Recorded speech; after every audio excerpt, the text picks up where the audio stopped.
Welcome, dear friends and comrades. This is a very special edition of the Antiwar debates, a common initiative of Against Censorship, Without Censorship internet channel, and Myśl Polska, the oldest independent Polish political magazine. I'm truly honored to introduce our guests. Clare Daly, Irish member of the European Parliament, member of Independence for Change, the left in the European Parliament, pro-neutrality, anti-war, anti-imperialist activist, and renowned Palestinian rights campaigner. Welcome, Clare. Thanks very much. Ambassador Peter Ford, diplomat, ambassador to Bahrain from 1999 to 2003, and Syria from 2003-2006. Determined opponent of the British military's involvement in the Middle East and in Eastern Europe, member of the Workers' Party of Britain. Welcome, Ambassador Ford. Thank you very much, Conrad. Happy to be here. Tommy Sheridan, Scottish Socialist MSP and current chair of the Scottish independence campaign Hope Over Fear. Hi, Conrad. Thank you for the invitation. Mick Wallace, Irish member of the European Parliament, leader of Independence for Change, left in the European Parliament, renowned anti-war activist, a proven friend of the Palestinian case, engaged in supporting and anti-imperialist movements in the Middle East, Africa, and South America. Welcome, Mick. Thank you very much. Glad to be here. Dear friends, we've met and intend to discuss just before one of the most important anniversaries, one of the most important moments, not just for Poland, but for the whole humanity. Speaking just before 1st of September, let me remind the word of Polish General Kazimierz Szynkowski, Polish Commander-in-Chief, during the late period of the World War II. He has written to the Polish soldiers in 1944. 5 years have passed since the day when Poland, having listened to the encouragement of the British government and received its guarantees, stood alone in the fight against the German power. After this harsh but true reminder that Poland was pushed to fight by Britain, Churchill successfully demanded General Szynkowski dismissed. Clare, can we say today that it was the encouragement of London and Washington that pushed Kiev to pursue a policy that resulted in the war with Russia? Well, I think it was certainly under push from Washington and London that has led to the war continuing, because we know that there was a peace agreement on the table last April, which would have ended the conflict, which seemed to be acceptable to both Moscow and Kiev. But Boris Johnson in particular, and then aided by the US and probably elements of the European Union, basically told Ukraine to keep fighting. So in that sense, they have become, unfortunately, a prop or the stage upon which the West is fighting its proxy war with Russia. And the longer it goes on, the more Ukrainians are fed into the meat grinder, the more destruction, the more territory ceded. It's an absolute catastrophe for Ukraine, and they are in it certainly at the behest of their so-called Western friends who are no friends at all. Yeah, you've mentioned about the Minsk agreement. We all know that it was absolutely death letter on the table, because it was never completed. It was never effective in the eastern Russian-speaking part of Ukraine. That's one of the main results of this tragedy. Ambassador Ford.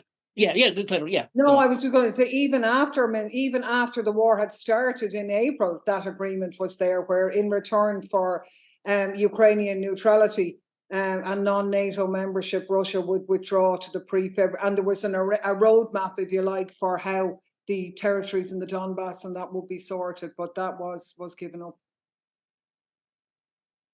Yeah, and I believe that this experience of Ukrainian tragedy, let's say, as well, and the Donbass tragedy as well, is something which is very significant for all Eastern Europeans, including, of course, Polish people.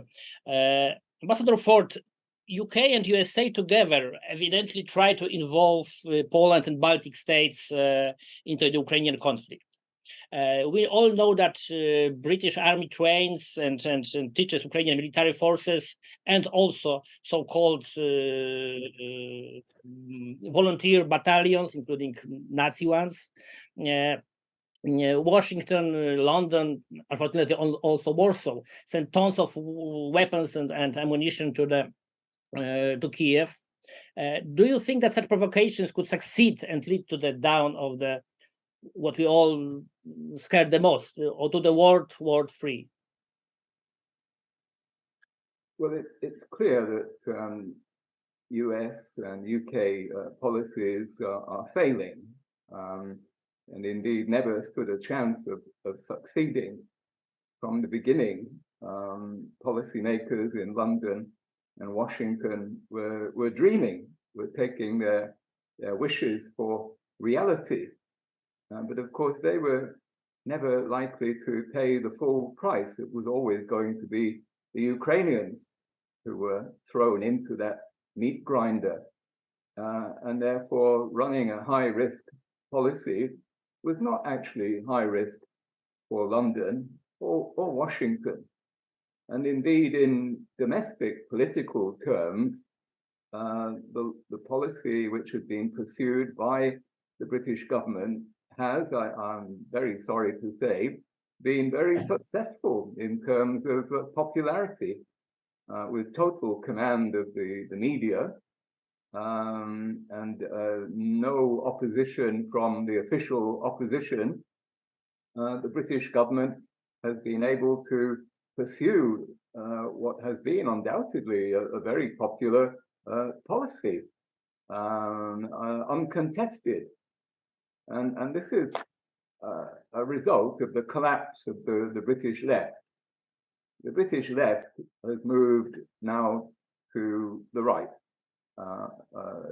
In terms of foreign policy, the extreme right, or what I call the extreme center, because the center has been the most hysterical in several dimensions, not only foreign policy matters of not only Russophobia, but Covidophobia and Greenophobia, and every other passing fancy where people can get hysterical. So what was the British Peace Party has moved far to the right. It's worth remembering that just 10 years ago, 2013, the British Labour Party, in a vote in Parliament, prevented Britain bombing Syria. It was a very close call, and they needed some support from some brave conservative rebel MPs, but there was then a peace party in my country. Those days are long gone. And with the collapse of the real British, the true British left, all the parties are now in the extreme center and ready to fight to the last Ukrainian. Yeah, I think that we will return to the collapse of the pro-peace movement and left in general, not only in Britain but also in the rest of Europe, also in Germany, in Poland as well, unfortunately. But yeah, I believe that it's the question of the wider context.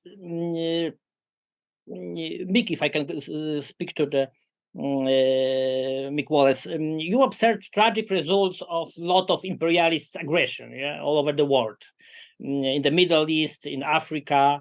We already know that there is significant increase in the military involvement of Polish forces in the Polish-Belarusian borders. There are German army sent to Lithuania, British army sent to Estonia.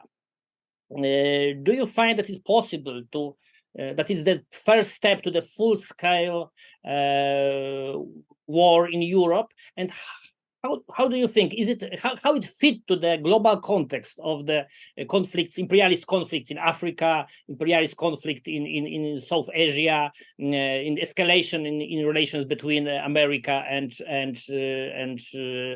China? This is this final element of the rivalry, of competition of imperialists.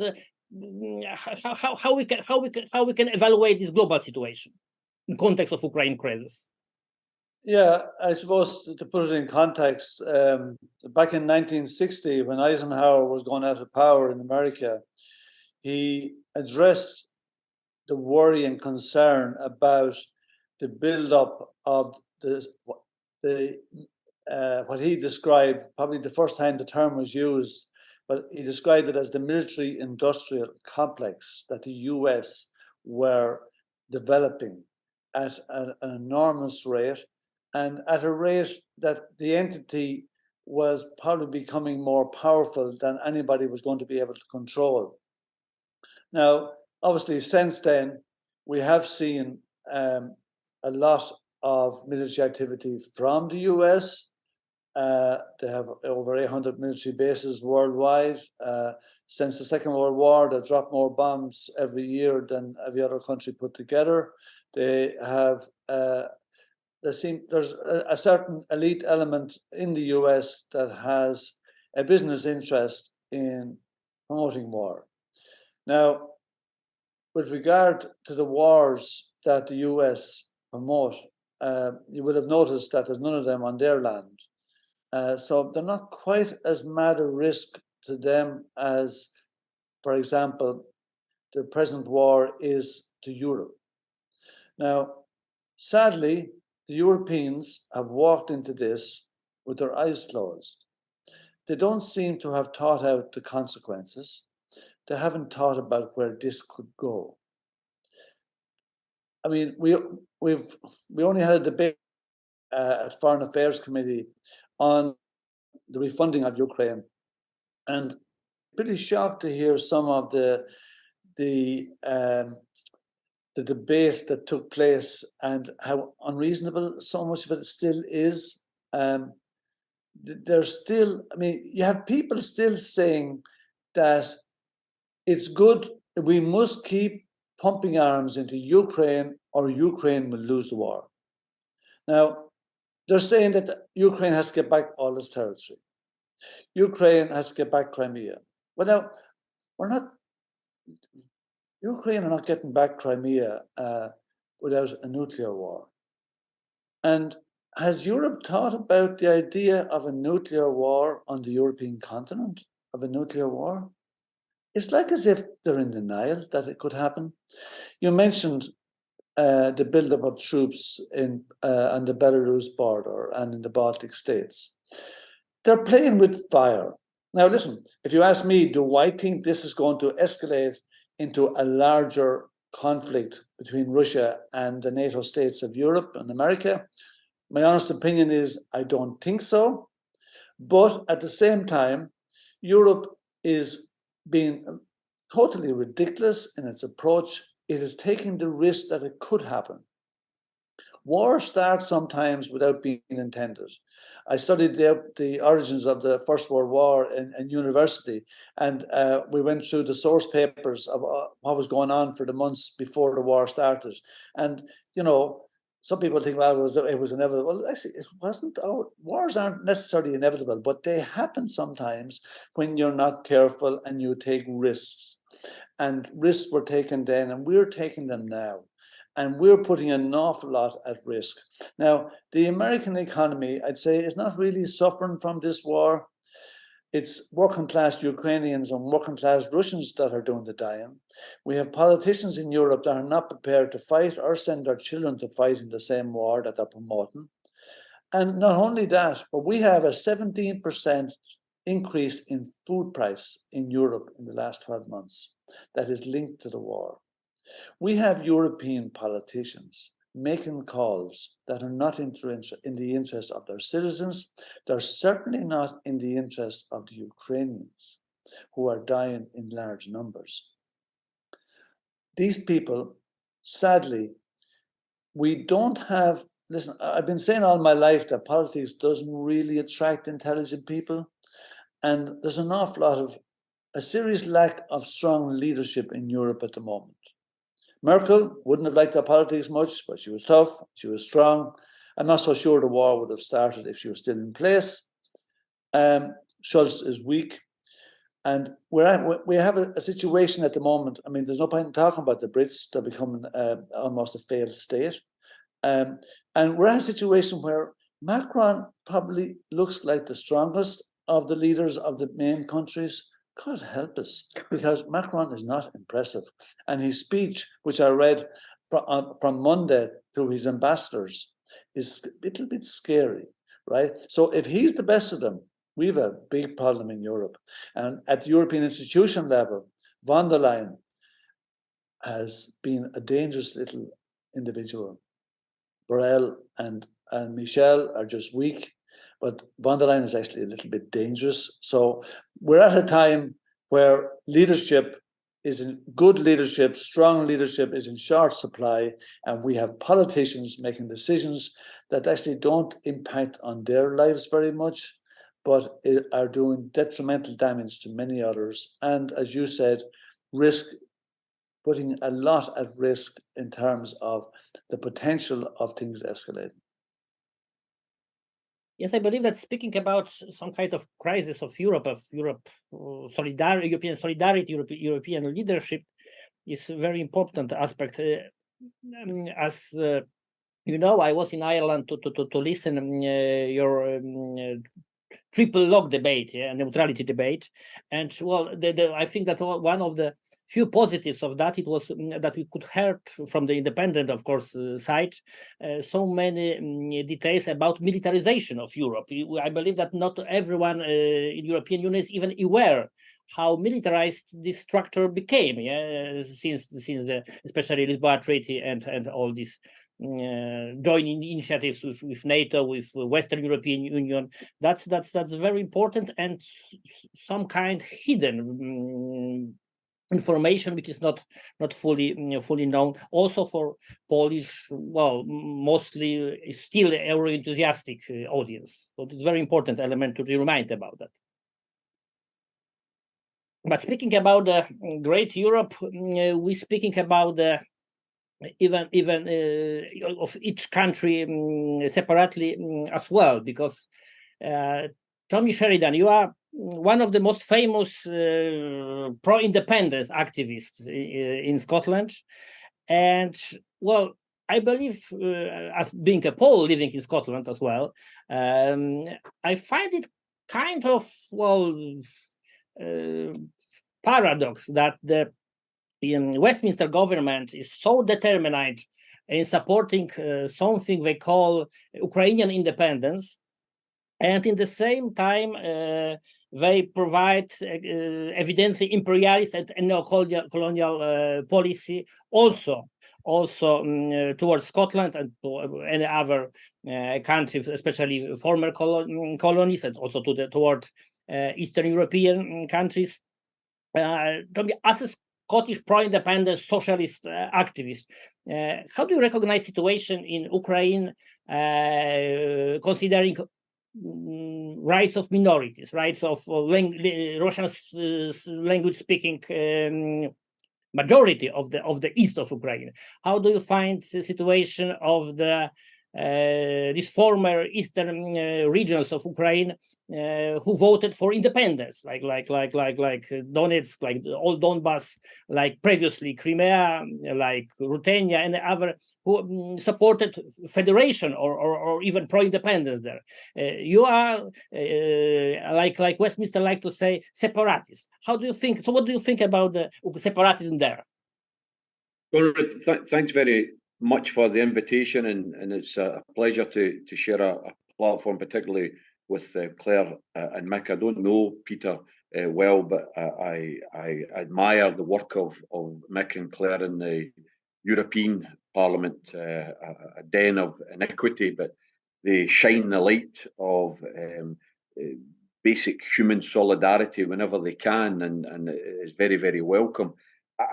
Mick made a point there about the inevitability of wars sometimes, and sometimes that they're not inevitable. I was preparing for today's debate by reminding myself of the Organisation for Security and Cooperation in Europe's report into the 2010 election in Ukraine. In the 2010 election in Ukraine, they said of that election, which Yankovic won, the pro-Russian, anti-NATO president, that was described as an impressive display of democracy. An impressive display of democracy. The OSCE observers said it was a fully fair and very competitive election. And the reason I think it's important in a discussion like this that we remind ourselves of what happened in 2010 is because that leads us to what happened in 2014 when that victory, that impressive display of democracy was overthrown militarily, violently by neo-Nazis funded by America. That's now without dispute in relation to the leaked telephone conversations between the Ukraine and the US ambassador. It is clear that the US was behind that military violent overthrow of an elected government in 2010. Why? Because that government didn't want further links with NATO, didn't want to join NATO, wanted to retain their neutrality, and therefore, in terms of inevitability of this war, personally, I think it was inevitable after the coup of 2014, because several months thereafter, Ukraine announced that it was reaching out to NATO. And NATO, in its absolute stupidity, said, yes, we would welcome Ukraine. Is it any wonder then that Pope Francis has the courage last year to make the point that none of the European political leaders have had the balls and courage to make, and that is that Russia was provoked in relation to the invasion. The dog barking at the door, as Pope Francis said. When the dog keeps barking at the door, inevitably there is a response. Would the American government be happy if China announced tomorrow that it was sighting nuclear weapons in Mexico? All we need to do is look at history. The 61 Cuban Missile Crisis nearly brought us a nuclear war. Why? Because Russian missiles were going to be put on Cuba, 90 miles from America. America didn't like it.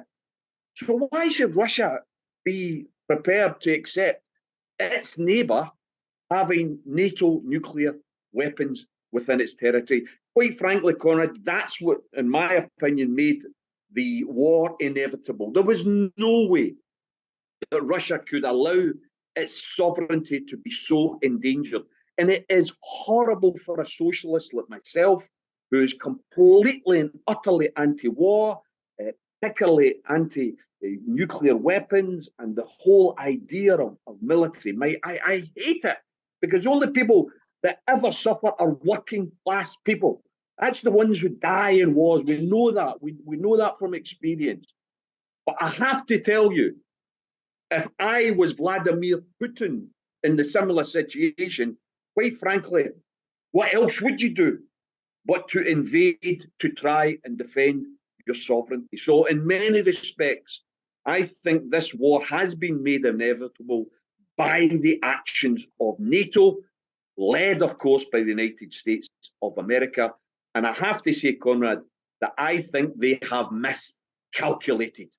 I think they thought with the funding and arming of Ukraine and the imposition of absolute widespread sanctions, Russia would collapse.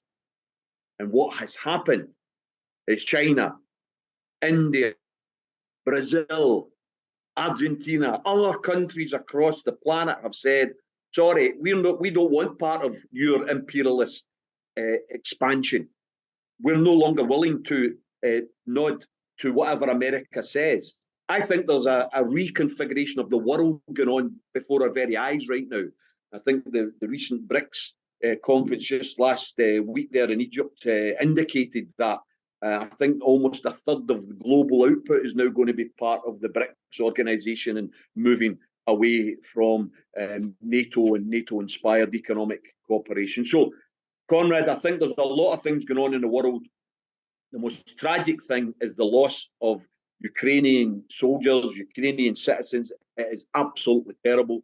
But if I was forced into a position of saying, would I have supported that invasion if I was a Russian citizen? I'm going to have to be honest and say, yes, I would, because I think Russia's sovereignty is at stake here.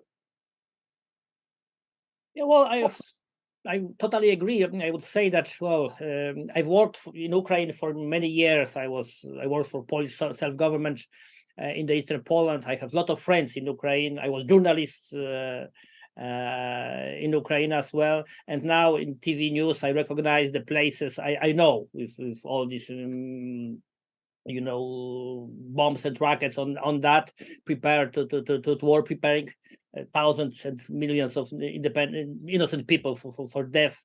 They really didn't want to be involved in.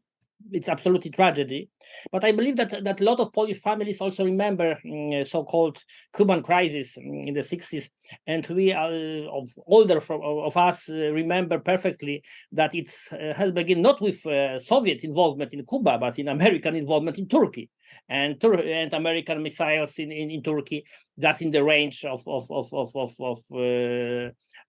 Baku and industry areas in Soviet Union.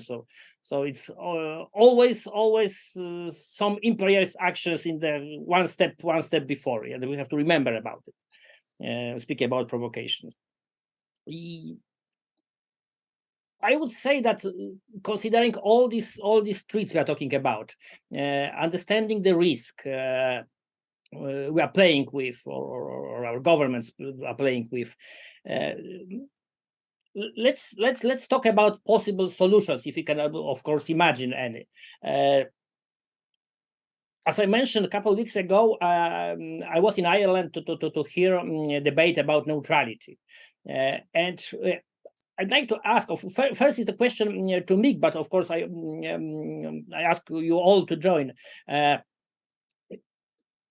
Is it issue of neutrality is still up to date in the present world? Because we know that after Western encouragement or Western orders, Kiev declined of neutrality.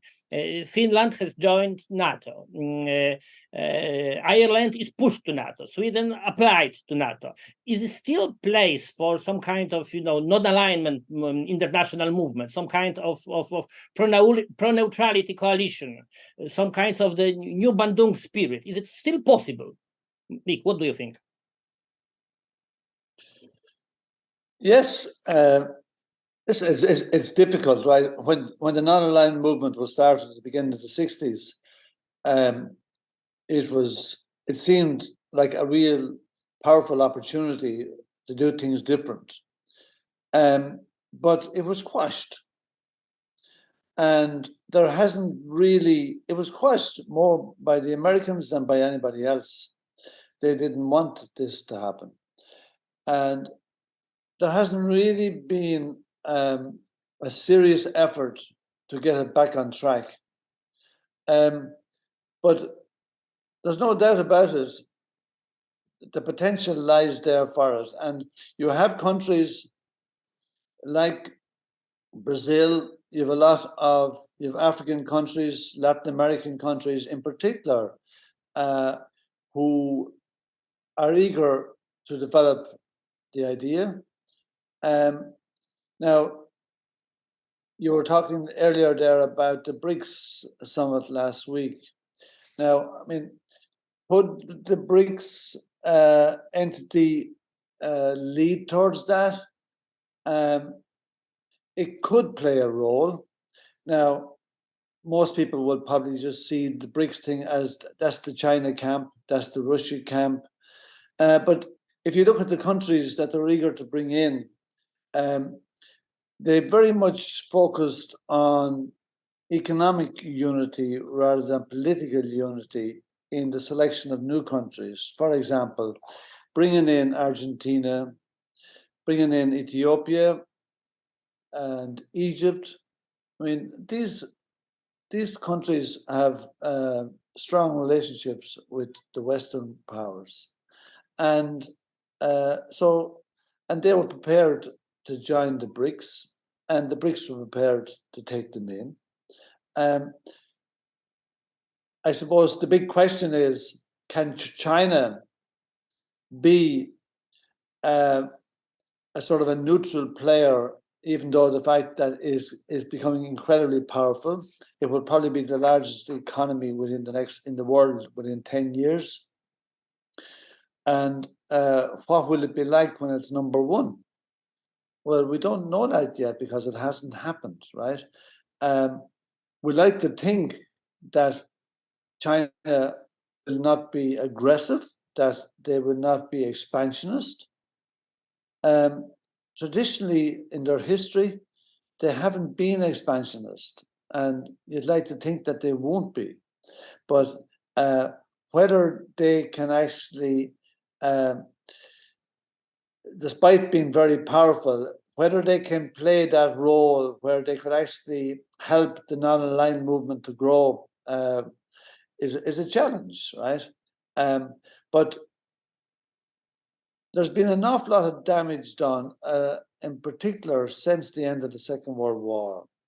An awful lot of lives destroyed. Millions of people have been killed. Tens of millions have been displaced. Capitalism, as we know it, has kind of failed. And with the environmental challenges as well, the perpetual growth, which is at the core of capitalism, is not really sustainable if we want to save the planet. These endless wars are not sustainable if we want to save the planet. The military-industrial complex has a greater toll of emissions than aviation and shipping put together, but people don't talk about that. But all the destruction that has been imposed on different parts of the world through military activity isn't acceptable anymore, and it isn't good enough. And it does point to the fact that we have to actually start behaving in a more sensible fashion, and we have to stop letting any imperial power dictate like they have in the past. It won't be easy. It's hard to fight power and money, but we would like to think that where we've been heading for a number of years now is not good. Something has to give. We need something different. We need change.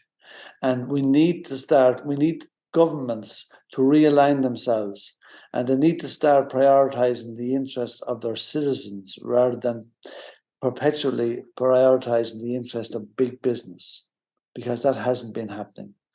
I don't want to start talking about neoliberalism, but as Chomsky said, he described it as capitalism with the gloves off, where the interest of large business is prioritized 100% above those of the ordinary citizen. But the planet hasn't been going in a good direction for a while, and a non-aligned movement could be an incredibly positive force. But as I said, it's challenging to bring it about. But you know what? There's been a lot of challenging things in the past, and Rome wasn't built in a day, but it was started, and we should gather together like-minded countries now towards building a real non-aligned movement and get as many countries to join in time, because this is the way forward. Can I just add to that, Conrad? Because I think Mick is right, but I suppose where I would differ is I'm not saying it's easy, but I do think there's a momentum behind that now, because too often those of us in Europe look at the situation from a sort of an Atlanticist lens of Western media coverage. But the reality is that the countries where most of the world's population live haven't taken sides in this war. They haven't bent the knee to Western propaganda. And it's those countries like, this war has been led by the military-industrial complex. We know that NATO is responsible for 3/4 of global arms expenditure every year. This is where the drive is coming from. But actually, neutrality is more important than ever before. Mick explained the situation nationally. But even inside Europe, let's look at that. Because there is a divide between what the governments say in the countries of Europe and how the people think. Because you made the point of the meetings in Ireland and the discussions around militarization. One of the reasons why those discussions happen in Ireland is we're the only country which puts these issues to the people for a vote. So the people of Finland and the people of Sweden didn't have a vote in their countries joining NATO. Their governments decided over their heads. And we find ourselves contacted every week, every day probably, by people all over Europe and beyond who thank us for speaking out for peace and rational argument and for not going along with the warmonger. So those exist in countries all over Europe. And that's why for us, you know, there are other neutral countries, obviously on the global scale, but even in Europe, Malta, Austria, Ireland, Cyprus, we're still there. The battle to erode Ireland's neutrality has a real importance now for everybody, because if they succeed in bullying us out of it, that's a setback for everybody in Europe. I remember, seeing as we are talking to a Polish audience, when we got elected first, being on the Security and Defence Committee and talking about the need for neutrality and how we were proudly neutral. And there was a Polish MEP sitting beside me, and he went mad, and he just said, the cheek of you, you know, how could you dare be neutral? It's all right for you sitting over there on the other side of Europe. You didn't have a big neighbour, Russia, invading you before, you know. So obviously my answer to that was, well, you are totally right, sir. We didn't, but we did have a different, bigger neighbour on bullying us and occupying us in the form of Britain. But I didn't see anybody coming and arguing that the response to that was go out and arm the IRA. It wasn't. The response to that was negotiate a peace agreement.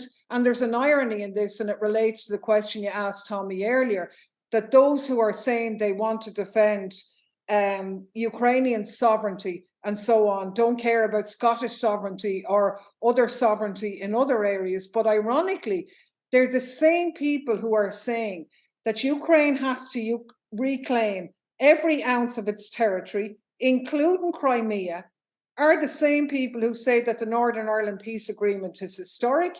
It was a great step forward, even though 17% of the territory of Ireland is still under British rule. But people aren't getting killed, so they kind of say, well, isn't that great? So you can see the hypocrisy there. But my point just being is, I think neutrality is more important. And that's why a country like Ireland, which is firmly in the Western camp, but was colonised and has that history, could have played a really good role when we were on the Security Council, along with Mexico, which is a big neutral country. They put forward the idea of a peace plan. Ireland didn't even back that. That's how bad we've become. But so many of the European leaderships are like that. But that's different than the way the European people think. And I think, you know, there is a danger that a lot of countries, particularly some of the Polish representatives, are very cavalier.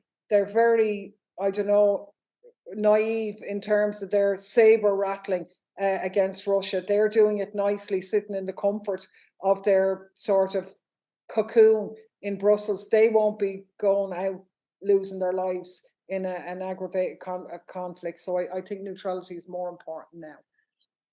Yeah, I believe that there is very typical for this so-called Polish political debate that it's always silenced with, okay, neutrality is good for countries far, far away, but we are here, so there is no other choice. But every time we can hear that, or we can hear Polish Defense Minister Błaszczak, who said that Poland is going to build the biggest army in Europe, we can always hear, you know, this sound of billions of dollars transferred to the military-industrial complex, and that's the reason of this jingoism, of this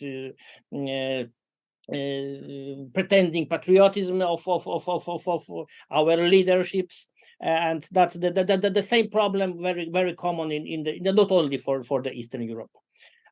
Ambassador Ford, you know perfectly British diplomacy. You know exactly how foreign office works, how this system looks from the inside.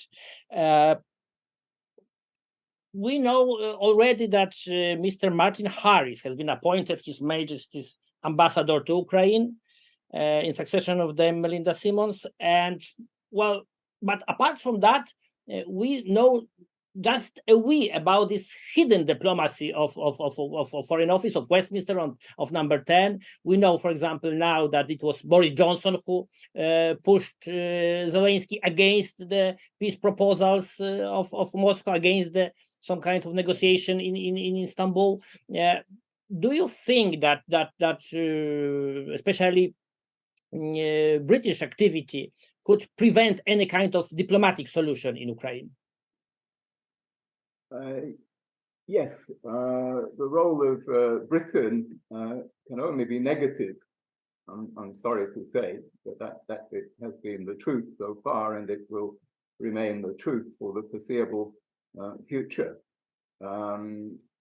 Britain was already instrumental in preventing peace in Syria.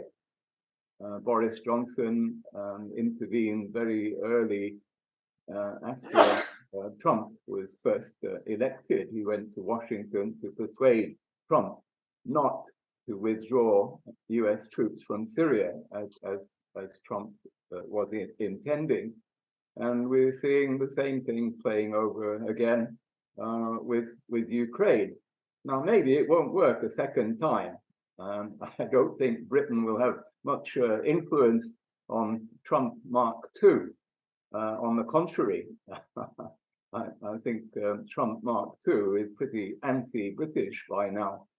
And there is some hope there. I think, actually, realistically, I think the best hope for some sort of peace, or at least ceasefire, frozen conflict, but anyway, an end of hostilities, is Trump coming in. And indeed, even before he might be elected, his possible victory casts a long shadow.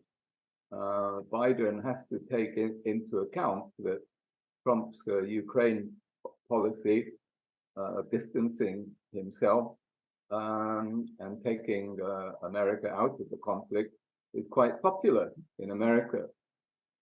So everybody will soon have to start adjusting their calculations in light of at the moment, possible Trump victory, but soon, I think, probable Trump victory. And paradoxically, it was America that started this conflict, basically, but it's America that can end it. The British can only make things more complicated and difficult. And the history of Britain and Poland at the origin of the Second World War is not reassuring in this context. I don't want to open any old sores about the Second World War, but Britain went to war not because it was attacked by Germany, but to defend Poland, which had got itself into serious trouble involving ethnic minorities. So that is not an encouraging precedent. One can only hope that British diplomacy will be ignored by the rest of the world.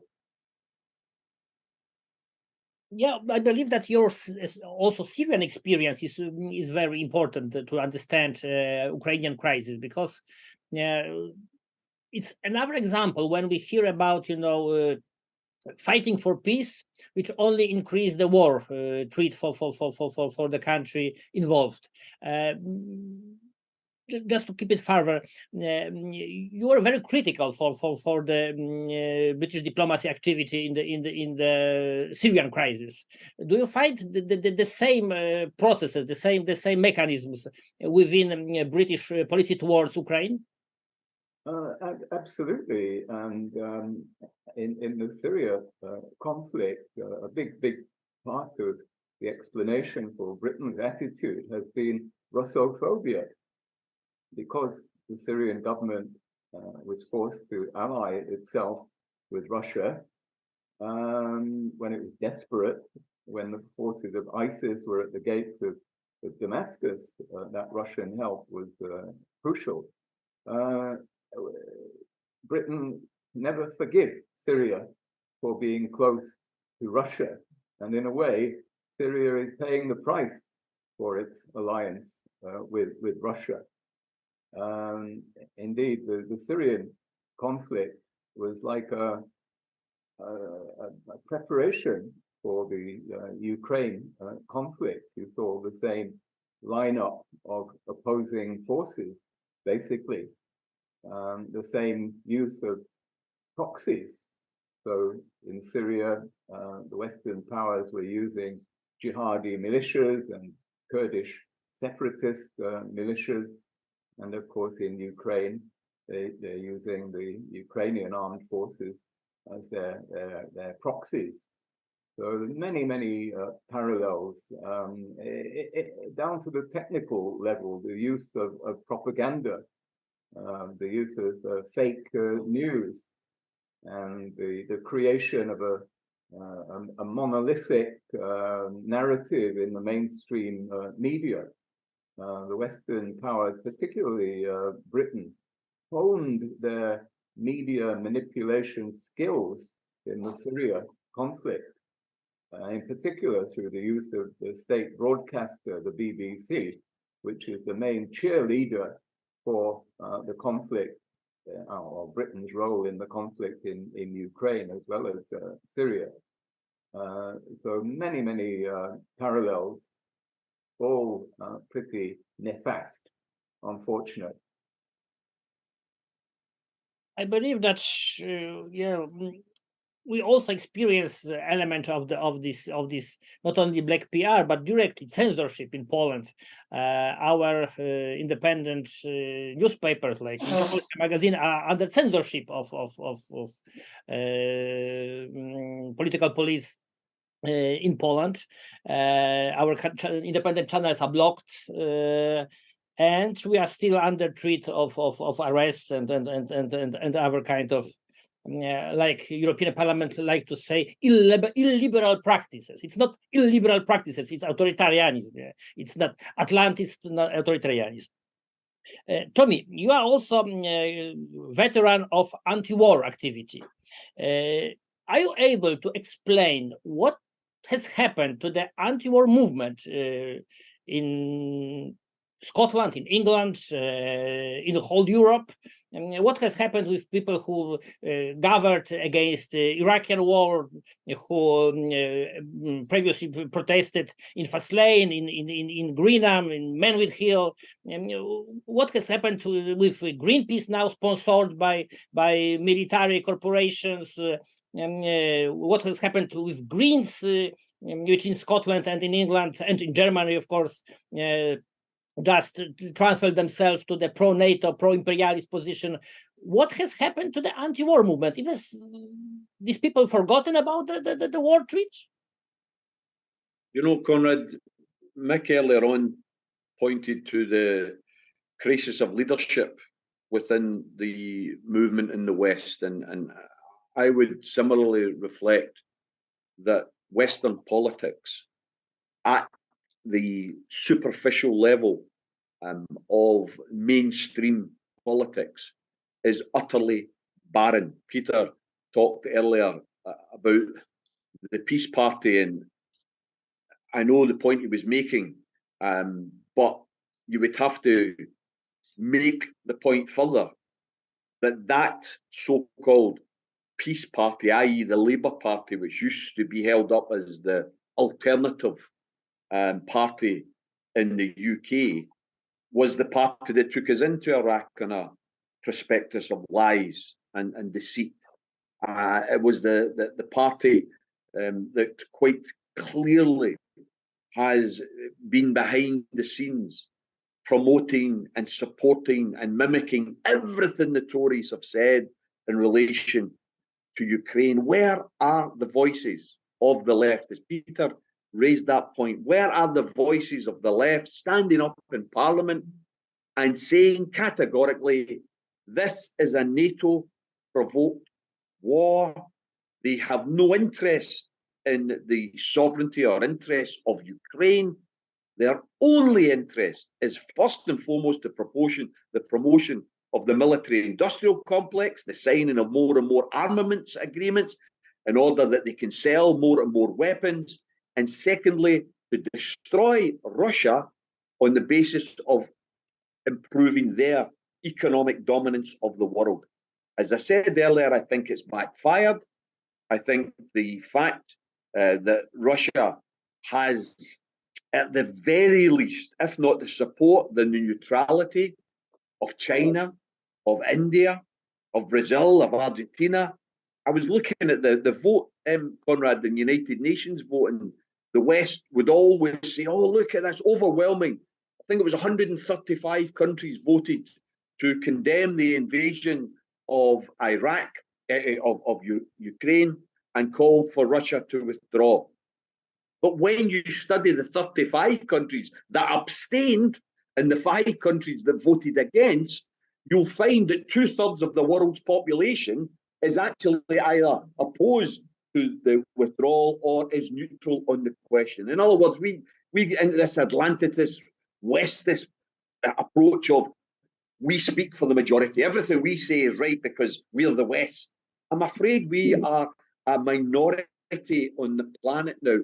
And although I'm painting, I think, a bit of a pessimistic picture in terms of the West, let's take some encouragement from what's been happening in Latin America over recent years, where there has been the election of, at the very least, neutral, if not outwardly anti-US imperialist parties in countries like Chile, like Bolivia, like Argentina, the continuing maintenance of Venezuela.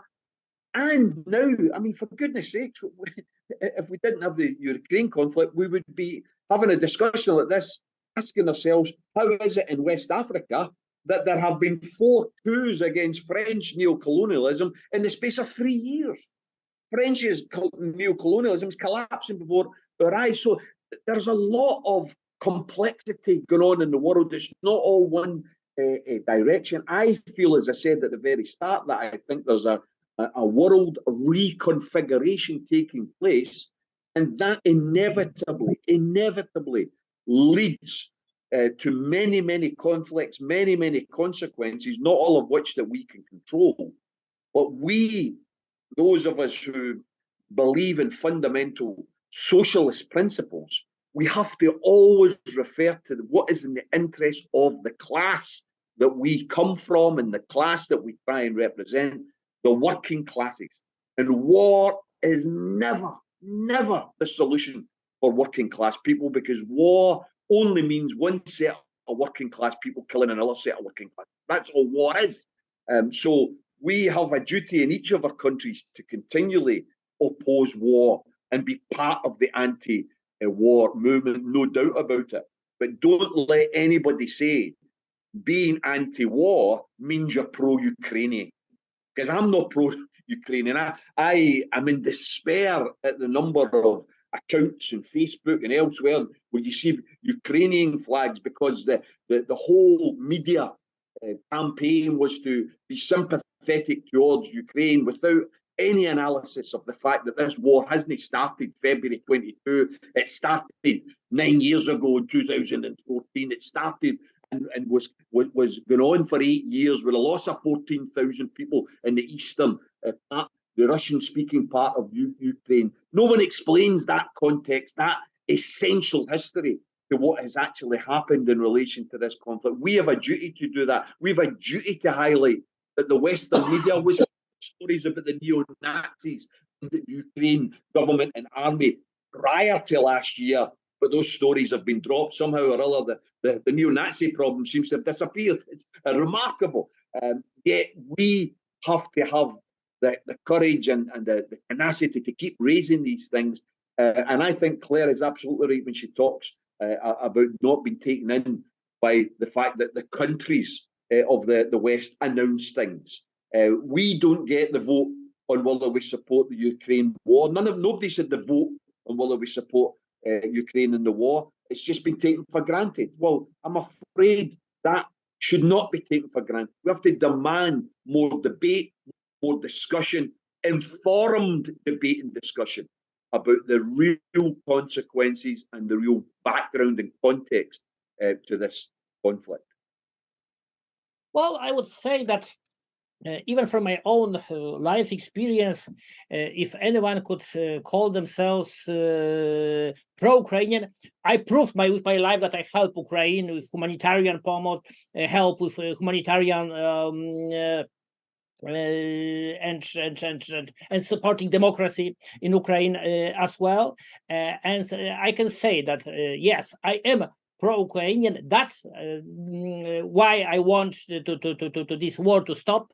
That's why I want this Nazi oligarchic government in Kiev to collapse. That's why I want Ukrainian people to decide about themselves. That's the fact, not about any other rule. And it's not a question of symmetries. It's a question of understanding the right to self-determination future of nations. I believe that we all can understand that Ukrainian people should have such a right against this NATO aggression, NATO occupation over the Kiev.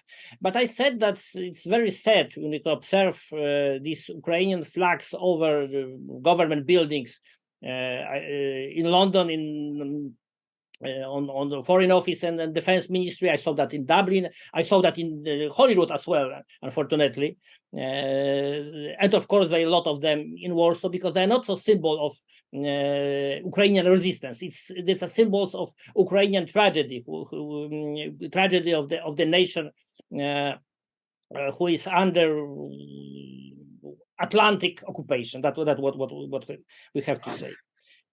Yeah, well, I think that we all agree that the moment when anti-war movement should repeat words of some renowned leader, that it's time for war for palaces, war for corporations, and peace for households. And that's the point, because I totally agree with absent today George Galloway, who said that he's not pacifist. He is anti-war because he want war against imperialism, not a war against the people, and that's the point. And well, asking our noble guests for conclusions, I would like only to emphasize one element. Just in the days I've read in Polish newspapers about new loans, new armament supply for Kiev, new billions for further providing this war. And I would say that we never reach the peace with sending more weapons. That's absolutely impossible. That's the only way of capitalist accumulation on armament industry.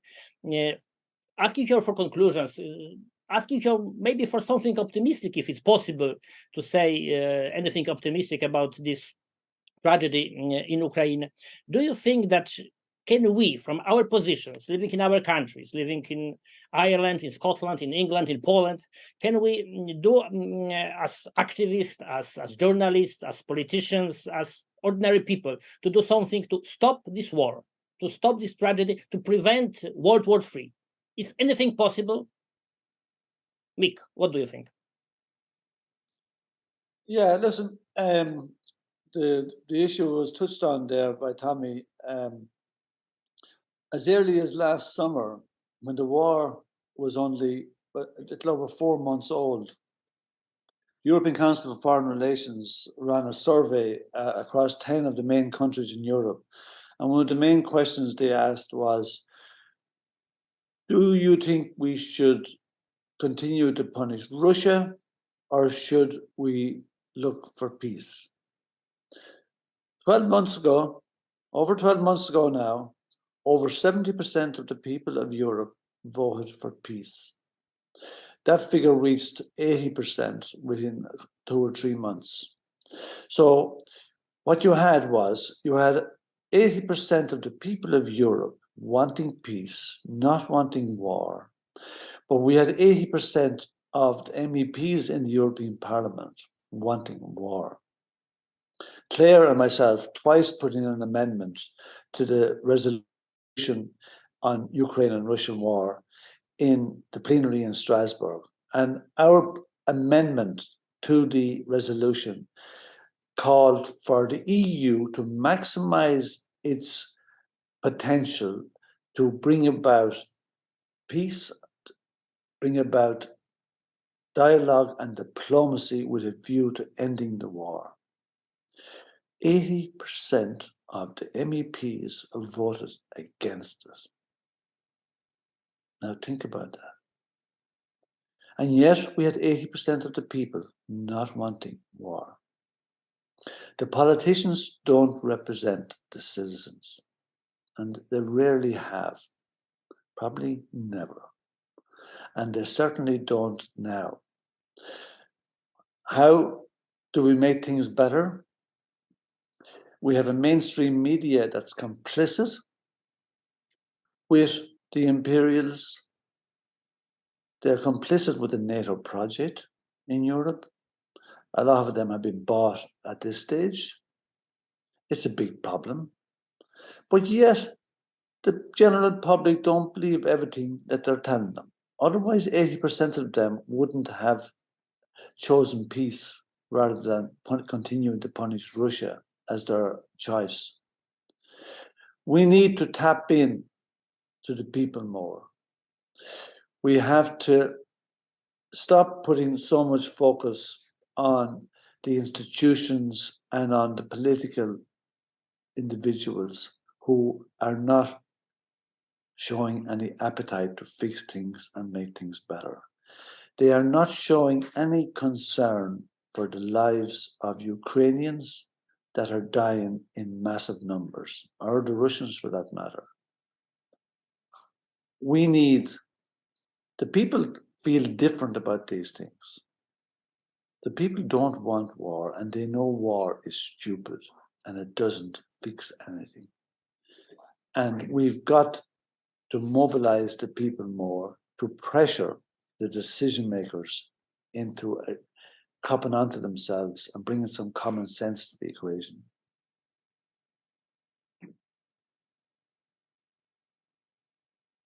Clare?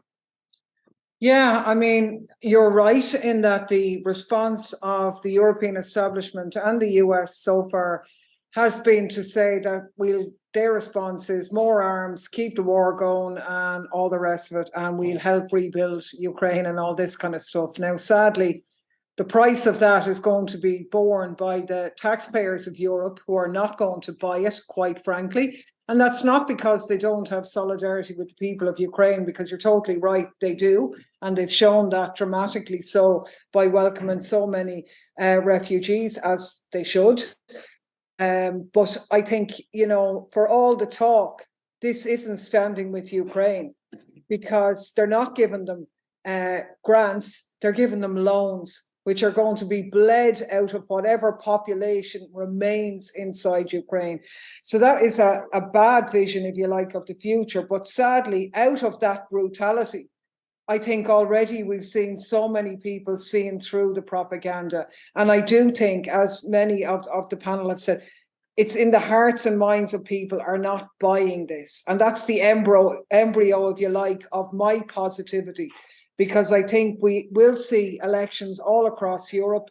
The people are sick of what's coming from the mainstream. There is a huge problem that there isn't a clear alternative there. And I think what comes out of that then is going to be pretty confused and all over the place. But our job, and where we should focus on, and all we can do, is focus and put pressure on our own governments, not to play along and be hijacked and the hostages of the military-industrial complex, which we're even seeing in Ireland now. So our job is very much to defend our neutrality. And I take great heart out of the fact that even in the conversation that we've had in Ireland, it's not a done deal.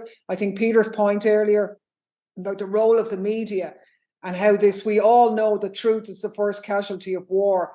But even in the Iraq war, you could put forward an anti-war position and not be demonized, despite all of the lies. In this war, it wasn't actually the first time, because Peter is right. It started with Syria.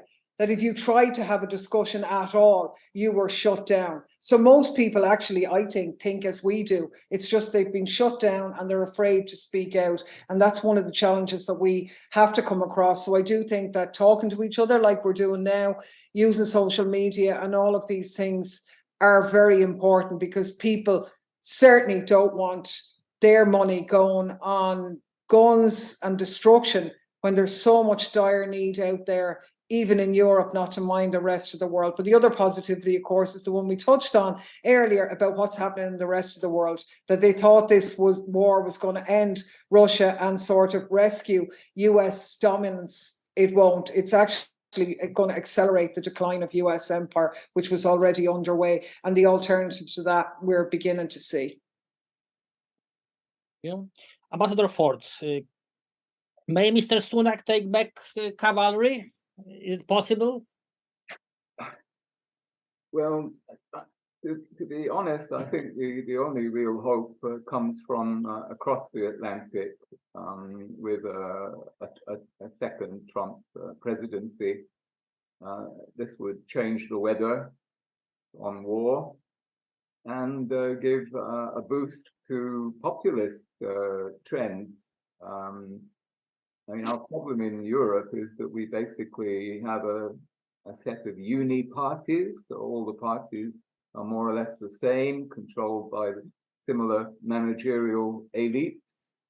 What we need, perhaps, is a dose of populism, Trump style.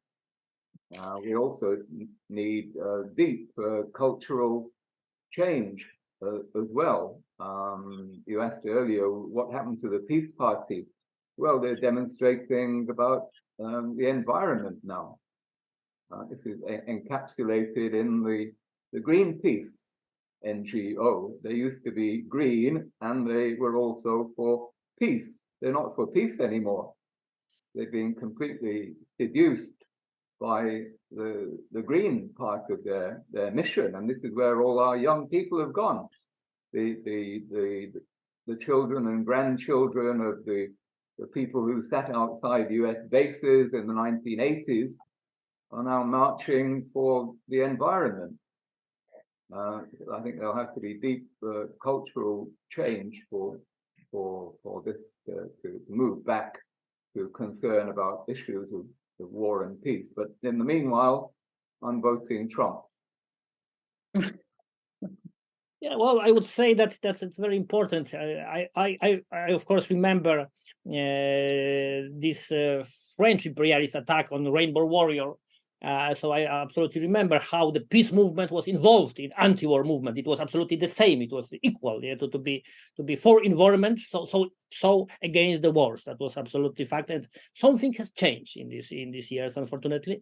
And speaking about changes, I only hope that any change in Washington, D.C. Won't mean that we replace war in Ukraine with war in the Yellow Sea, because that could be one of the possible results. But well, finger crossed, maybe not. Tommy, can you tell us what is a believable scenario, how this war could really end? I think the only inevitable end for me, Conrad, will be around a negotiating table. Every war in history has always ended around a negotiating table. It's just how quickly you can get to that table without further loss of life that matters, and we need to have an acceleration in getting to that table. I don't think there is any way there will be a peace without a reconfiguration of Ukraine. Parts of Ukraine will be no longer part of the Ukrainian sovereign state. They will be either independent republics or directly aligned with Russia. I don't think there can be a peace agreement that permits Ukraine to join NATO, because if that happens, then Russia will feel directly threatened. So that, to me, is the only way that there's going to be peace. If NATO withdraws its clause and stops this insane expansion, which is based on no military sense whatsoever, and is all about the US and economic domination and nothing about genuine security. China doesn't have hundreds of military bases surrounding America. It's America that has hundreds of military bases surrounding China. We have to, telling the truth in times of deceit is a revolutionary act, as George Orwell once said. And what a sign of desperation it is, Conrad, because Peter, and I respect his honesty when he talks about Trump, but what a sign of world desperation that sensible people with genuine, decent views feel that their only alternative is to vote for Donald Trump. That, to me, sums up how desperate a situation we're in, where your alternative is Joe Biden, an out-and-out warmonger, proved track record of being a warmonger, war supporter, deceit in relation to Iraq and other interventions, or Donald Trump, who, in my opinion, is an out-and-out racist, misogynist, someone whose only interest is himself and his personal wealth. But that's the alternative for the so-called greatest democracy on the planet. What an absolute joke that is.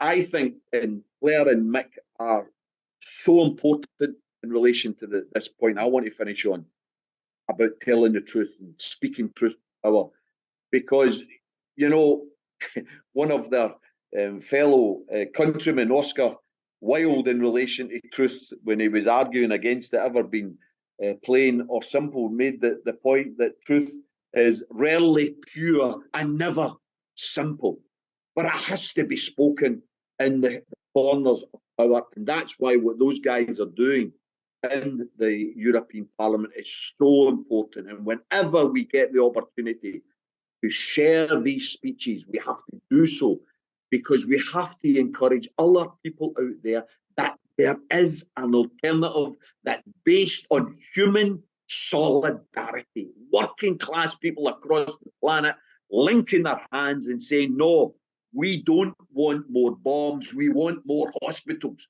We don't want more missiles. We want our kids to have a decent education. Those are the alternatives. But unfortunately, we don't have political parties putting those alternatives on the order paper any longer. We need to fight and organise to get those alternatives onto the order papers all across Europe.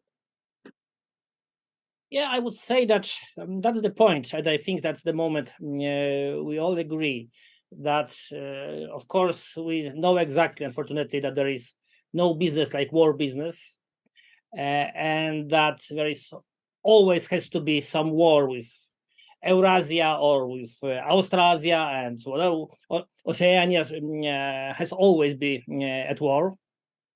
And it probably never stops till we not stop the capitalist exploitation and imperialist oppression. And, well, someone could say that it's too ambitious plan to reach, but I would say, but it's the plan. To stop the capitalism, to stop imperialism, to stop the war. Thank you, my dear friends, dear comrades. Thank you, our viewers. I believe that you enjoyed our discussion, and our guests today during this special edition of Antiwar Debates of Without Censorship internet channel and Myśl Polska weekly magazine. Our noble guests were Clare Daly, Irish member of the European Parliament. Thank you very much, Clare. It's a million for having us. Thanks so much, Conrad. Thank you. Ambassador Peter Ford, thank you very much, Peter. Thank you very much, Conrad. Tommy Sheridan, comrade from Scotland. Thank you very much, Tommy. Thank you, comrade. And Mick Wallace, member of the European Parliament, Independent for Change, Ireland. Thank you very much. And I just remind Tommy that in that country, that great democracy, don't ever forget that it cost $2 billion to become president. Yeah, exactly. Thank you very much, and see you soon. I hope we will still be all free. Thank you very much. See you. Bye-bye. Thank you. Ciao, ciao.